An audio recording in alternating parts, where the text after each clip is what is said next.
grew up in the Humboldt Park neighborhood of Chicago. It's on Chicago's near west side. It was a typical inner city community, broken families, fatherlessness, gang issues, broken schools. So a lot of my friends ended up joining the gangs when they got old enough. So growing up, my father would be drunk pretty often. So me and my four brothers basically just kind of had to almost figure things out on our own and raise ourselves while my father would be drunk and my mom would be in and out of the hospital. I was kind of at a place where I was lost. I was trying to figure out who I was, my identity. And I remember my grandmother, she came home and she told me about this youth center in the neighborhood that she stumbled across. And I come to learn that place is Inner City Impact. And so I started going there, and I just remember coming into this place where I could just be a kid and I could just have fun. And the adults seemed genuinely concerned with me, asking me how my day was, asking how school's going, shooting basketball with me, playing pool with me. They were there to serve and to love because Christ had loved them.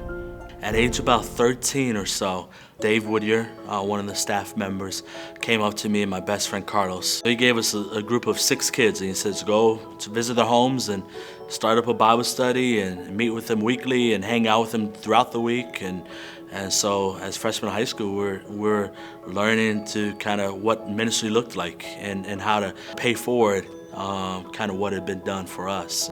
Now, I have the honor of overseeing a conference called the Legacy Discipleship Conference that attracts about 1,600 young adults from all across North America. And a lot of the principles that we focus on for the conference are realities that I learned at Inner City Impact. Going deep into community, loving your neighbor, and proclaiming the truth of Jesus Christ. What I really appreciate about Inner City Impact is that staff gave me, a young kid, 13, 14 years old, an opportunity to grow in ministry, to lead a Bible study, to walk life with students, to lead games, because I was a kid who needed to be loved on. They believed in me when a lot of people in my community didn't believe in me. And I think through that opportunity, God began to form me as a leader through these many experiences at Inner City Impact. My name is ERNESTO MATIAS. I am the Chief of Network 4 in Chicago Public Schools. So I grew up in Chicago, Humboldt Park area. During the 1970s, a lot of gangs, a lot of gang violence. Within a span of 10 to 12 years, there was 2 riots. So going to school, you had different gang boundaries that you had to cross to even get to my elementary school. That's where gang life comes in. They offer you an identity. They offer you a purpose for why you exist, to hurt folks who are contrary to your gang, but also to make some money. I had a friend in 3rd grade named Jesse Riesel who invited me to come to ICI. They were having an outreach, so they were playing softball behind Moose Elementary School. I like competition. I like winning things, and back then, teams that won got candy bars. And so that was really a lot of the motivator for attending. Got a whiff of how you played the games around the Awana circles, because it was Awana clubs back then, and realized that by passing Bible verses, you could win badges and awards and whatnot. Plus, when people got upset with you, they didn't lay hands on you, they spoke to you. And that was a whole lot easier to take than someone trying to lay hands on you. I enjoyed the activities, I enjoyed winning the games, and I did not necessarily listen to the messages that were being spoken to me. It wasn't until 1977 that I met Paul Struzala, who became and remains my mentor. And so the conversation was with Paul, well, what's going to happen to you if you stay here?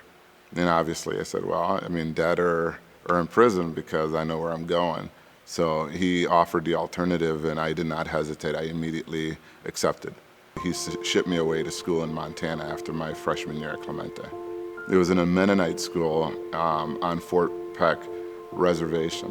When I saw people living differently than what I had grown up, every day working hard, trying to play games, just trying to survive, made a deeper impression on me, I think, than anything else in my life. So I think that the modeling of Christ's love by the volunteers back then really deeply impacted those of us who attended. The ability to go to camp for $15 for a week, for example, the ability to win stuff, the praise, the constant trying to work us through the issues that we were dealing, even if they could not understand what we were going through. I have 37 schools under my direct supervision, 5 high schools and 32 elementary schools. And I would not have been able to do that if I had not experienced inner city impact, nor the belief that they could possibly impact public education through life-on-life mentoring.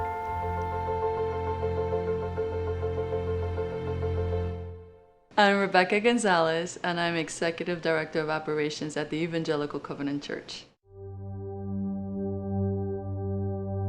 So I grew up in Humboldt Park, and the two elements that pretty much you could see on a daily basis in our neighborhood was poverty and gang violence. Poverty, you would see it in our families, you would see it in our neighbor's family many times, paying for groceries, food stamps, or just buying the groceries for the meal that they needed at that moment and in that time.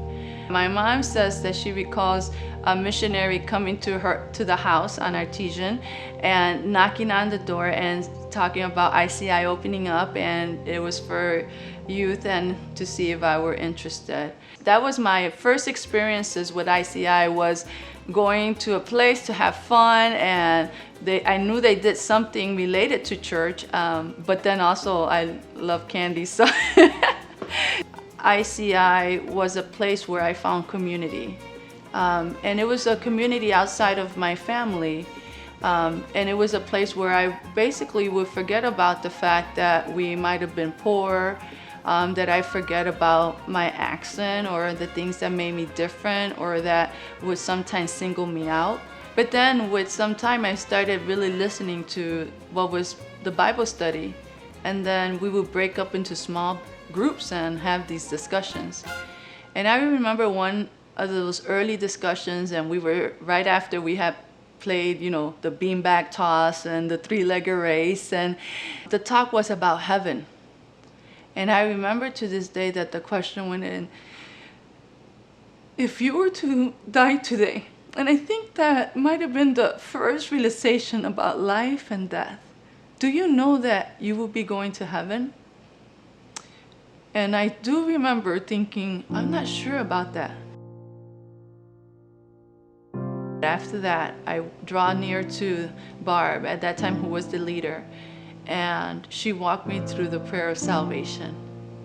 And from there, my life changed, because no longer did I just hear about God or I just knew about God, but now I had begun to experience Him for myself. Through camp experiences, not only did I learn basic life skills and was able to exercise creativity with arts and craft activities, but was able to engage in opportunities outside of those that are within an inner city urban context. The world that I was in and that my family was in was Humboldt Park, was very sheltered. We didn't have the economics to travel outside of our own little community. ICI gave me the opportunity not only to travel outside of my community, but to see God's creations and the opportunity that God can afford me as His child. My success comes in the confidence and in the faith that I have that God is with me and that His voice will lead me through any challenge, through any barrier. Because when I was a kid, I was exposed to an environment, I was given an opportunity, I was taken to places that I felt like I'm away from home, but yet I found peace and I found God. And so to that I contribute my success, and that's what I'm grateful for.